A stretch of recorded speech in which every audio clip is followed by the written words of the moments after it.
Welcome to Innovation Illuminated, a podcast where guest entrepreneurs and experts in their field of business share their experiences and knowledge learned through their journey in the business world. I am your host, Hunter Perock, and similar to these guests, I am also an entrepreneur. Today is going to be a solo episode where I'm going to be recapping all that I've learned and key topics that we talk about throughout the month of January with guests. I don't even know where to start with this one because there's so much that I've learned through this first month of podcasting. So I'm going to break it down into each guest. So we're going to go based on guests, and I'm going to talk about a topic that I learned from them and then kind of explain it. So it's kind of a recap or summary of each episode in essence. So here's some key points that I've learned from the guests. Starting out with Dylan Finn. So a little background on Dylan is that his dad started a business that is a party casino rental business that they basically bring the tables, the dealers, everything to an event for a casino night. So the majority of their clients are businesses that are doing Christmas parties or whatnot. So they bring in the tables, the dealers and stuff. So it's a casino theme night for the party. So a topic that I learned from Dylan was that I found interesting was how to get reviews. By reviews, I mean like Google reviews, because that's super important for Google SEO to have a bunch of reviews. And Dylan kind of had a unique way of getting reviews that I didn't think of. So he was saying that each business should have a unique way to get reviews. And for his specific business, he said that some people use their name tag. The dealer's name tag has a QR code that you can scan, and that takes them straight to do a Google review. And actually, some companies incentivize the dealers by paying them to get more Google reviews. So like each review would be maybe, I don't know, $10 or something that they pay the dealers for each review that they get. But also saying maybe that's a standard, like you have to get one review from a client throughout the night, each night that you deal. And it's just a super easy way to get a review, because as a business owner, I know that it's really hard to get reviews by just reaching out to customers. And you want to reach the mass audience, because if Dylan was to get a review for his business, he'd reach out to the party planner probably, and that's one person. You're going to get one review out of that. Whereas there's 100 people at the party, 7 people at each table. The dealer could just be like, hey, would you guys mind doing this? You had a great night. Could you just scan this QR code and fill out this quick Google review? And it could take a second. They just press 5 stars, 4 stars, 3 stars, whatever. But then they can also get feedback on their company.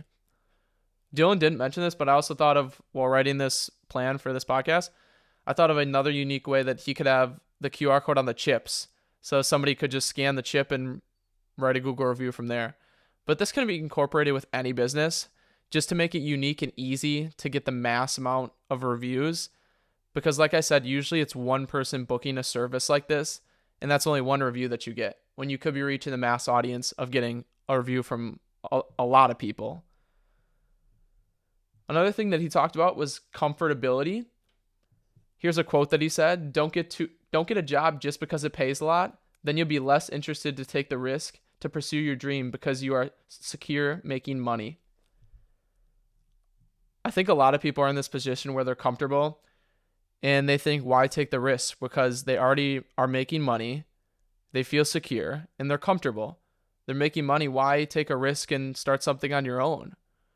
It's almost like saying, you have a big house, I'm gonna sell it and then buy a small house and then try to get back to the big house, because you're leaving that large sum of money for the small sum of money, or maybe no money at the start with starting a business, but you eventually want to build it into an empire.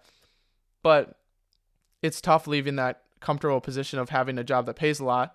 And he also talks about people that get jobs that pay a lot, but they aren't passionate about what they do. A lot of people just see, oh, it's $100,000. I'm going to make $100,000 a year. I'll do it. Who cares? Like, it's $100,000. I can buy happiness with that $100,000. But happiness is deeper than that. And we'll talk about it in this next section with Craig Schuffelbein, is that it's not all about the money in your job, and that human need purpose and a passion for what they do. But like I said, it's a tough decision to make if you want to branch off from the job that you're already making money to start your own business. So that could be a barrier to entry with starting a business, is that you're already comfortable with the job that you're in, and now you got to transition. But I bring up an interesting example. Jeff Bezos is somebody that did take this risk when he was making good money, He was working at D.E. Shaw & Co., which is a hedge fund, and he was making great money in New York City, and he was actually the senior vice president of the company. So he was a big wig at the company, and he was able to learn lots about finance, investment management, but he also ultimately saw a vision for the space of internet, having to do with e-commerce and businesses. So he quit his job and moved to Washington to start Amazon, which then was just an online bookstore competing with Barnes & Noble and such libraries. But he left this job that was paying a lot of money to go to no money just because he saw a need or an opportunity to make money and pursue his passion of reading and books. So you're still able to take this risk, even if you're in a secure job. But like Dylan was saying, it might make you less likely to take the risk because you're comfortable, and taking the risk maybe isn't an option if you have a family and whatnot, because you need to provide money for them. And starting a business, there's no money out of the gate. Coming to Craig Schuffelbein, we're going to talk about so much stuff with this episode because this is my most recommended for you guys to listen to, because we don't just talk about entrepreneurship topics. We talk about everything, covering the whole landscape of starting a business, being an employee at a business, and having passion at your job. So there's so much topics that are so important in this podcast with Craig. But let's start with how he said that people prefer certainty of misery to misery of uncertainty. And this is a quote by Virginia Satir. I'm a 22-year-old, and I can't be the only one that struggles with being uncertain about my future. And Craig talks about how he's sympathetic for young people like myself that are uncertain about the future. And let me say it again, that quote.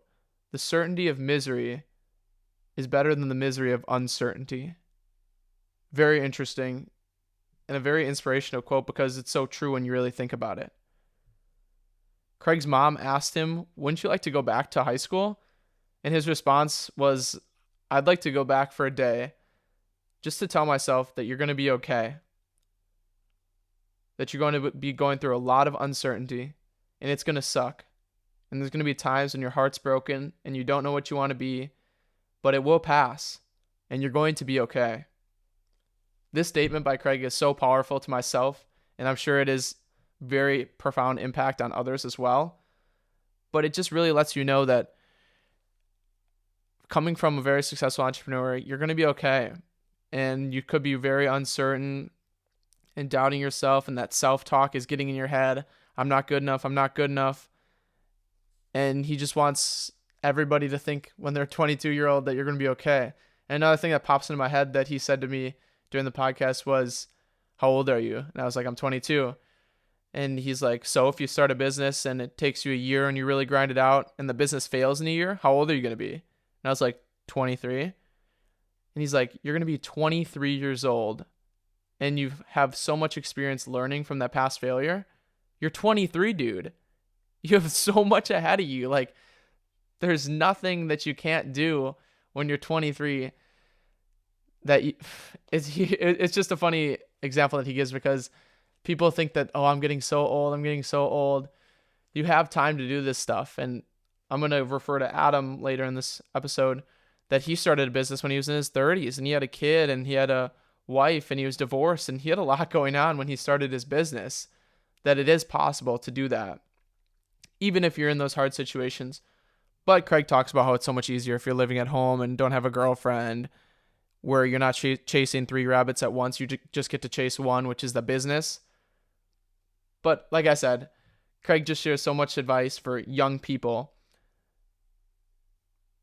Number 2 that I'd like to talk about from Craig, the topic that I liked, was that when Dylan Finn said that you shouldn't get a job just because it pays well, Craig was the CEO and founder of PDS, Perock Development Systems, and there wasn't one year that he said he was the highest paid employee. And in fact, he was underpaid for the amount of work that he was doing. Going back to what Dylan just said was, you shouldn't get a job just because it pays well. And Craig's saying, yeah, I literally was the founder and CEO, and I wasn't getting paid well. I was paying everybody else well, but not paying myself well because I was so passionate about it and just loved what I was doing. He brings up a funny example when he was speaking to a class one time, and the kid said to him, I want to start my own business. And so Craig asked, why do you want to start a business? And the kid said, because I want the extra cash. This made Craig laugh, and he says that there's no money out of the gate. A successful entrepreneur never is fueled by just making some extra cash. There's a deeper purpose to what they're doing. Which brings us into the third topic, which is the most important that Craig talks about, which is the human need purpose. I could talk about this for so long, but I want to keep it concise and to a summary of what Craig talks about. He says that every single industry started because of a human need purpose. At some juncture, someone said, I don't feel safe anymore keeping my money under my mattress. So someone said, let's do something about it. We'll start a bank. It's as simple as that. Somebody has a problem and somebody discovers a way to solve it. That's the founder, and that's the purpose behind the business. Look at any successful business today. Every one of the founders started the business to serve a human need purpose. For the bank, they're making people feel more secure and taking the worry away from people that were getting robbed. That's a purpose. Some other purposes are being more exceptional, elegant, efficient, empowering, and so on. These are all just purposes that people start a business for that reason. I know so many examples of guests on this podcast that have started a business because they think that they can be more exceptional than the past business that they worked at. They didn't like how the past owner was running the company.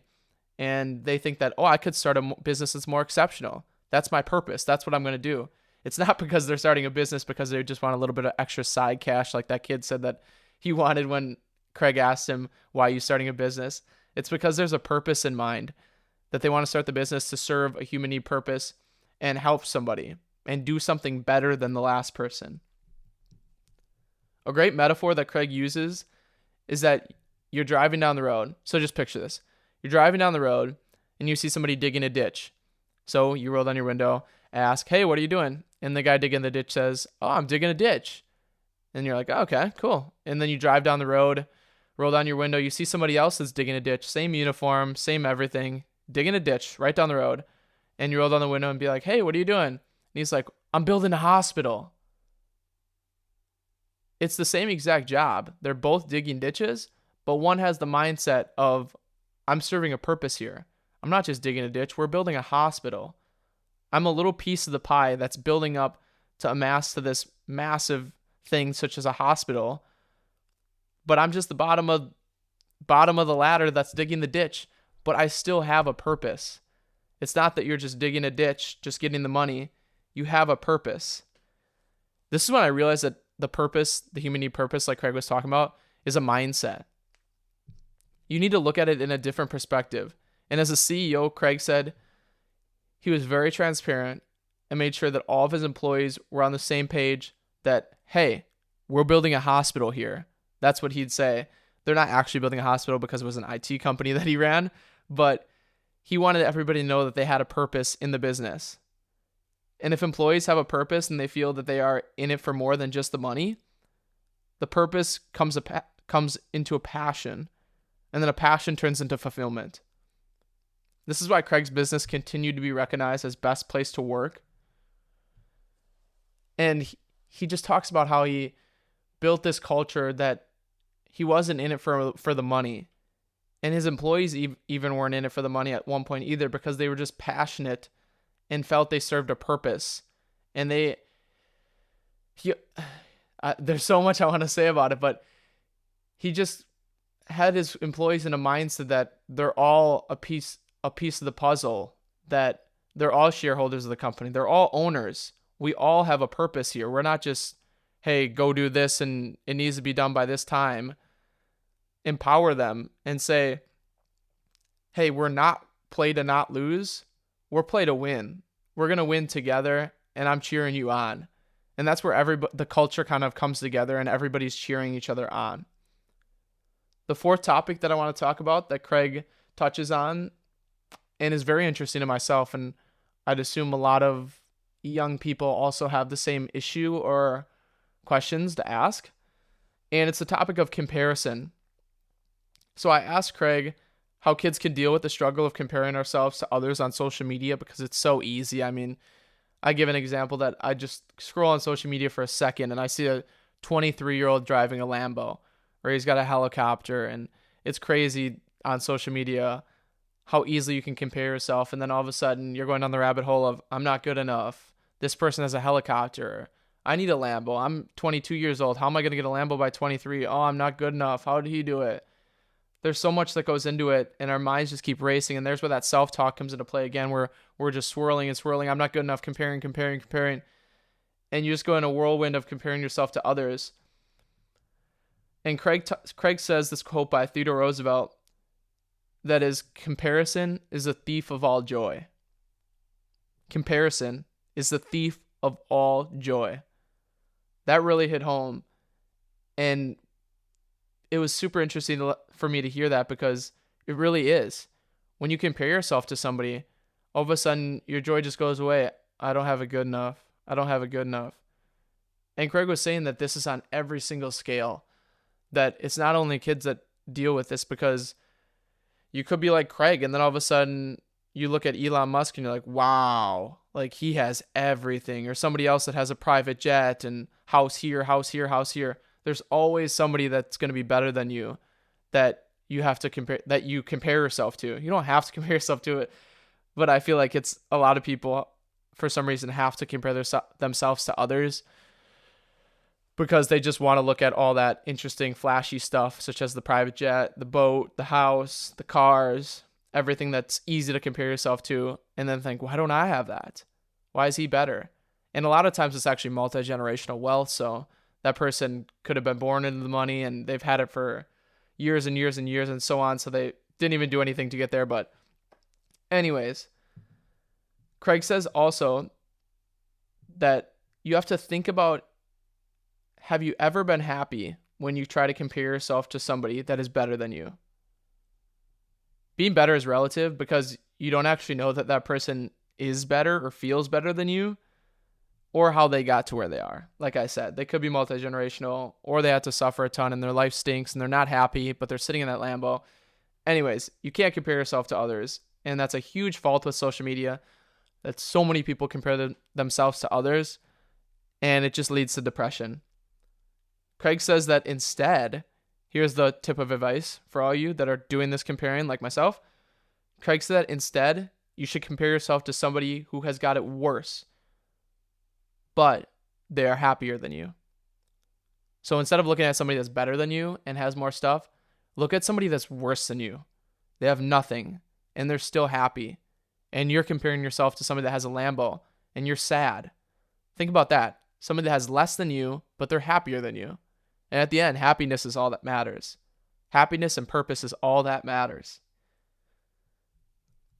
For an example of somebody that's got it worse, Craig talked about his philanthropic work. And for example, he built 4,000 plus kids a school, actually 12 schools, I believe, and an orphanage in Cambodia. And he went there to do eye exams and got them all glasses if they needed them. And said that some of the people there were just straight up blind, and they didn't know better because they had nothing to compare themselves to. They couldn't compare themselves to somebody on social media that has a Lambo. I'll tell you that right now, because they didn't even have glasses. They don't have social media. But Craig says these people were the happiest people. They couldn't even see. They were blind people. But they were so happy because they had no comparison. They were so joyful. They loved life. And they couldn't even see. Now think about that. We all have eye exams and we can see.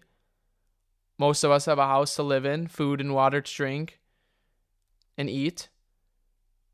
Somebody's got it worse and they're happier than you. So think about that when it comes time to comparing yourself to others.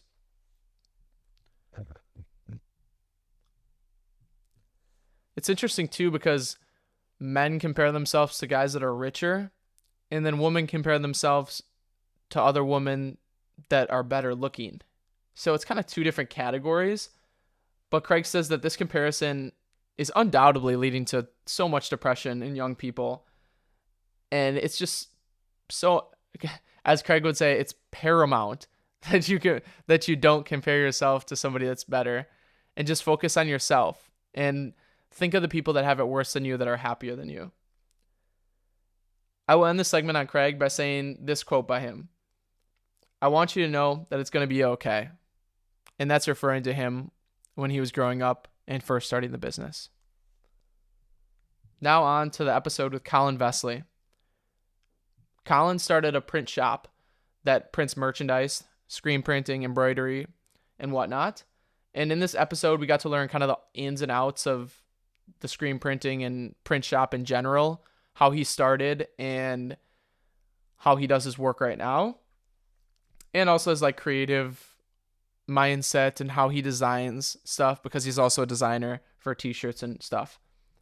A topic that Colin talked about that I found super interesting when it comes to starting a business is that you don't need permission. So many people feel that they need permission from their friends, parents, family, or somebody else, that they feel like that they need permission to start a business because there's so many other things in life that you need permission to do. And Colin says that you don't need permission. You can start today. Just give yourself permission. You just have to tell yourself, it's okay to do this. If I fail, okay, I'm 23, like Craig said. In a year, if I fail, I'm 23 years old, and I've got a whole life ahead of me. So it's okay. Just give yourself permission. You don't need permission from anybody else. And sometimes even people might be doubting you, such as your peers could be like, oh, you're not going to make it. So they're actually not giving you permission. They're saying, no, don't do it. You're not going to make it, which could actually fuel you for some people to succeed and do better. But you don't need permission, like he's saying. And he brings up this interesting point that he thinks that this need for permission is rooted to the American school system, which I completely agree with and would have never thought about this if he didn't bring it up. So as kids, we needed permission to raise our hand, to ask a question, go to the bathroom, and so many other things. We always needed permission to do it. Just think about it. Like, we couldn't just get up and walk out of the classroom to go to the bathroom. We always needed permission. We had to ask. So who do we ask to start a business? You don't ask anybody. It's yourself. You just need to tell yourself that I have permission to do this. There was always a figure in our life growing up that had to grant us permission in order to perform an action. And this just isn't the case in the real world once you grow up. You're on your own, and it's yourself that has to give yourself permission to do so. You make decisions, and you are the person that needs to grant yourself permission to start a business, because at the end of the day, it's your choice that you want to dedicate your time, energy, and so much more that goes into starting a business. It's your choice that you choose to dedicate all that time, energy, and effort into starting the business. Related to making a decision to take the leap to starting a business, Colin talks about how he thought that all these adults had it figured out. So like as a kid, we think that we have to find a passion, and we're almost searching for, who am I? We're always searching for something. And Colin, this really hit Colin when he had an internship, and he was at this company working, and he thought all these adults had it figured out, that they were doing the job they loved and whatnot. And he got there and was like, they don't have it figured out. They're just as miserable as I am and uncertain of what I want to do than I am. And they're adults, and they're in this position. So that's kind of what prompted or encouraged Colin to move home and start a business, is that he knew that it was his choice whether he wanted to be miserable or if he wanted to start something that he'd be passionate about. Searching doesn't always work, and sometimes the passion comes as you develop it. So like the example with Colin maybe is that he didn't know that he was passionate maybe about a print shop. He just knew that he wanted to do something on his own and grow a business. And through starting the business, he gained a passion of developing it and a passion for doing the printing work that he maybe didn't know before starting the business. Another topic that I love that Colin talked about was his influences on his creativity. He's always designing new merchandise and logos and whatnot for companies and for himself.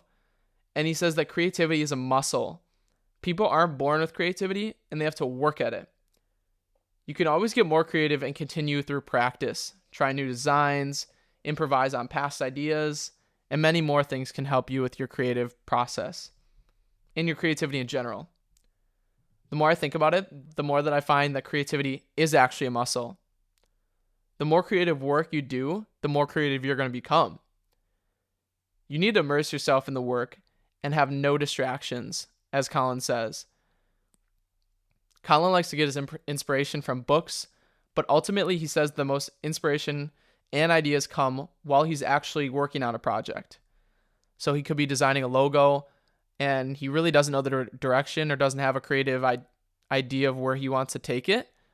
But through starting the project and working out the basics, now he starts to get his creativity back and his juices start to flow in that, I want to go this direction with it. I want to improvise on this to change the look of this type of thing. So he kind of says, you just got to go into it, jump in the water and adapt from there. And that's kind of where your creativity kicks in and thinks, I have to change something to make it look better, because you have thoughts that you wouldn't have normally just from planning because you're actually doing the project. You aren't going to want to do something unless you try it and then improvise. That's what I'm going to leave Colin on, because he kind of really instills the idea that if you're not going to do it, you're never going to learn, and you're not going to be able to improvise and perfect what you wanted to do, because if you never start it, you're never going to be able to improvise. And improvising is a key thing that he said to his creativity that helps perfect his work. Moving on to the episode with Adam Weil. Adam shared lots of his experiences and stories that he shared with us from his journey to starting the business to where he is today.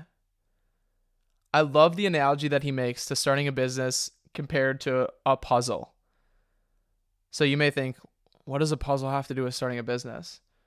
But he explains that each puzzle has so many pieces, which is same with starting a business. There's so many pieces that have to go into it in order to make it successful. And an interesting thing he said was, say you have like a 1,000-piece puzzle. It's going to take a lot of time to solve the puzzle, and you're going to be trying a lot of pieces, and the pieces might not work. But you're going to have to adapt and then try another piece. That piece fits, now you're on to the next step. Now you keep going. And eventually you're going to finish with that image of the final puzzle, which could be the image of the final business. So let me kind of walk through it step by step. So just like a puzzle, a business has a lot of pieces that have to come together in order for it to work. And in the end goal of the puzzle, you have all the pieces in place so that you can see the image, like I said. And same with a business that, for example, an image could be like 1 million in revenue. Could be the image that you want to get to, which is the final puzzle, like I said. But so many people don't know where to start with their business. And that's where this puzzle analogy really can come into play, because Adam's actually used this for a business that he started and has helped people start their business by drawing a puzzle with them. So he says to draw a bunch of puzzle pieces to start and have big ones in the middle of the sheet of paper, and then a bunch of little ones coming off it, like lines kind of that come to the puzzle piece. So a bunch of the small ones have to add up into the big piece. So the big pieces are the things that you need to get done in order to reach the image or the vision, the end goal of the company. And the small pieces are what's going to go into the big piece in order to reach that final destination.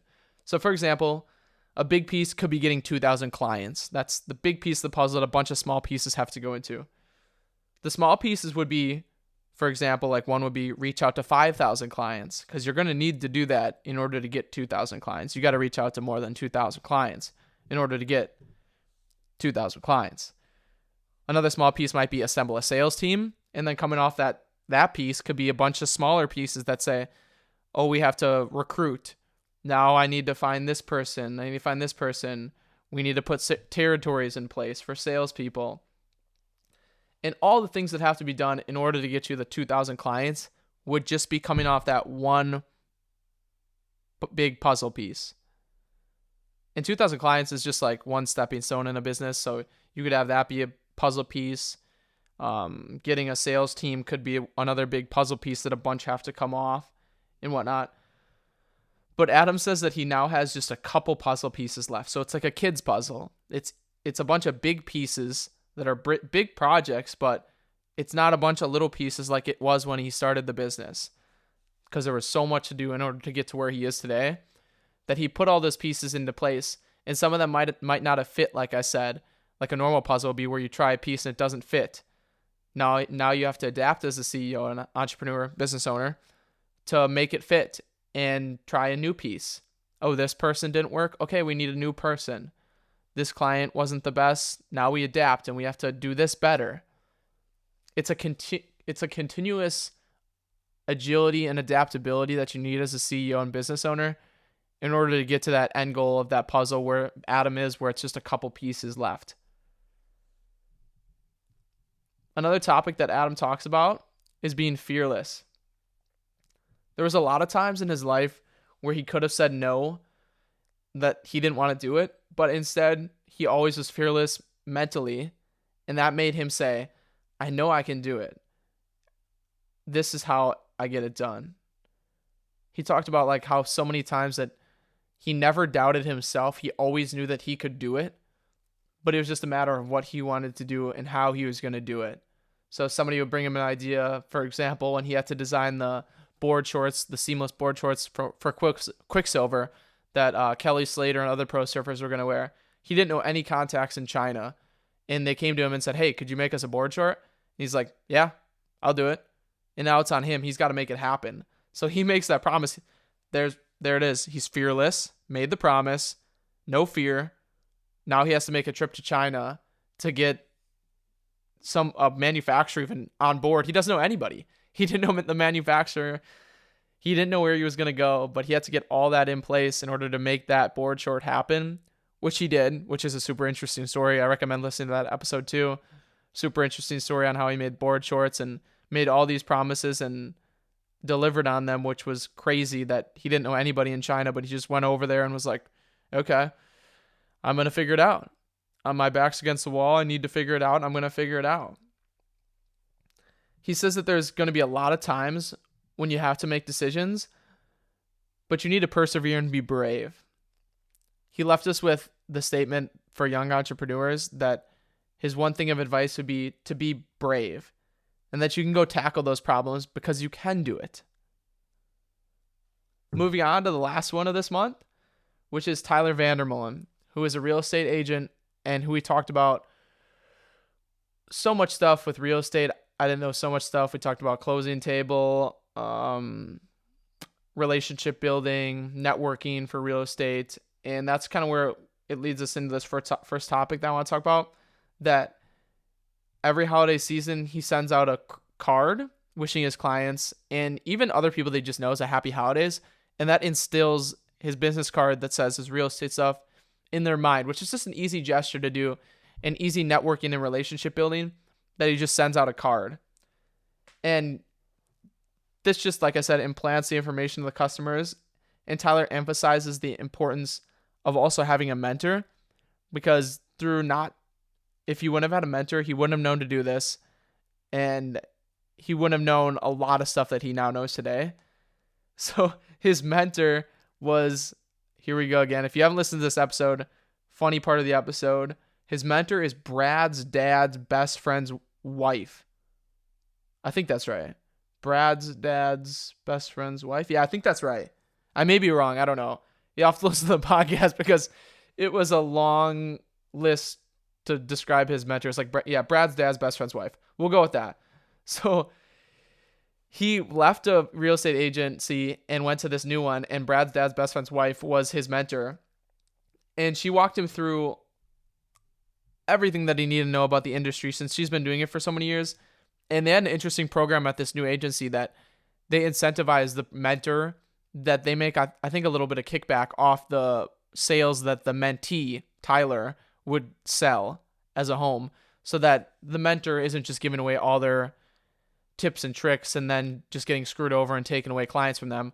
So they give Tyler tips and tricks, and then Tyler could sell a house, and then they get a little bit of kickback, which is cool. So she passed along all her information that she learned, and this has really helped Tyler through his journey in the real estate industry. So January, what an interesting month of the podcast. This was month number, pretty much the first month. I did a few at the end of December, but January was the first full month, and it was super fun. It was interesting to learn from all these people and interesting to hear everybody's story because everybody's different and everybody has a different mindset. Even though they're all successful entrepreneurs, everybody has a different mindset and way of doing things. There's not one cookie cutter blueprint of how they got it done. They all just had to keep adapting and be agile in order to get to where they are today.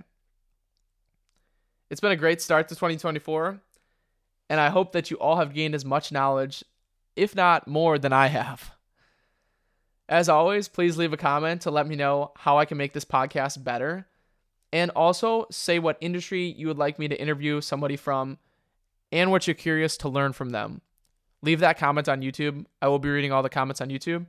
And as always, I hope you enjoyed this episode, and thanks for tuning in to Innovation Illuminated.